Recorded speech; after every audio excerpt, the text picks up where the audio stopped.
Venice is said by many people and organizations to be the greatest city ever built.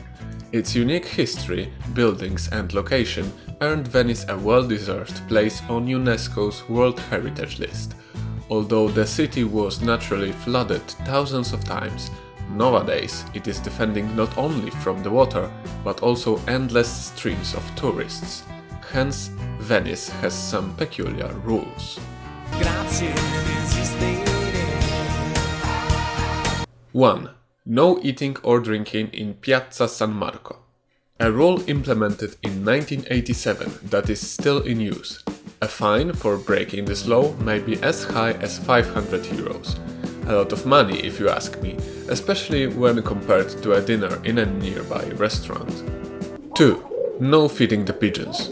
A similar 500 euro fine can be issued when feeding the pigeons. The use of this 1997 rule is quite obvious, as pigeons like to make some buildings dirty from time to time. 3. Water guns used to chase away seagulls.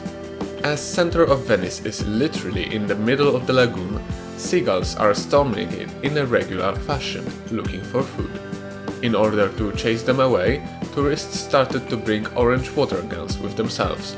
It worked so well that such guns are now a part of room kits in several Venetian hotels. 4. No to new fast food restaurants. In a way, it is an extension of the first one. People love to walk in Venice with a takeaway foods in their hands, like slice of pizza for example. If I were in Venice, I'd love to eat pizza during the walk, surrounded with wonderful architecture. It could be tough though, as Venice is fighting also with this kind of behavior. Although eating on the go outside Piazza San Marco is not yet directly banned, opening new fast food restaurants is impossible since 2017. 5. Banning cruise ships. In 2019, a cruise ship crashed into harbor in the city and injured 5 people. How the hell does that happen? 2 years later, with UNESCO support, vessels longer than 180 meters were banned from Central Harbor and redirected about 4 kilometers west to an industrial port of Marghera, one of 6 Venetian boroughs called Municipalita. The decision, despite its obvious drawback, was praised, as it resulted with improving water quality in the lagoons and better protecting some vulnerable buildings. 6. Charge for entering the city center. 25th of April 2024, Venice started to charge one-day visitors of the city center. The tickets cost 5 euros. People exempt from paying are residents, students, workers, homeowners and children aged under 14. This measure is experimental, ought to end in mid-July, and from there, Venice will decide whether to continue ticketing tourists for simply entering the city center. 7. Limits on tourist group size. From June 2024, groups visiting the center will be limited to 25 people. The ban is targeted at improving the movement of tourists and also protection and safety of both people and city.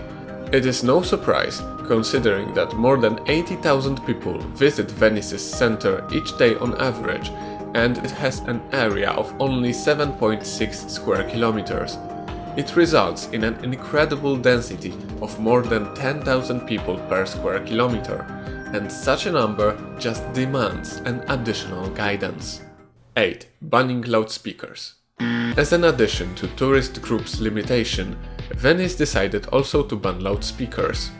It is worth remembering that the center is not only about tourists and workers, but also inhabitants, number of which plummeted over the 70 years from 175,000 to 49,000 today, which is less than a number of 50,000 beds available for tourists. Currently, Venice is on the verge of becoming a member of the list of World Heritage Sites in danger instead of regular ones. In order to avoid that fate and save the city, its government decides not to stop introducing successive laws that remain controversial. But with many threats to a city, some connected with maritime nature and some with overwhelming tourism, Venice simply has no other choice than to win between two different sides, much like its canals and gondoliers. If you're driven by curiosity like me, you may want to find out how many cards you can have in Thailand in order not to go to prison. Anyway, thank you for watching and have a nice day.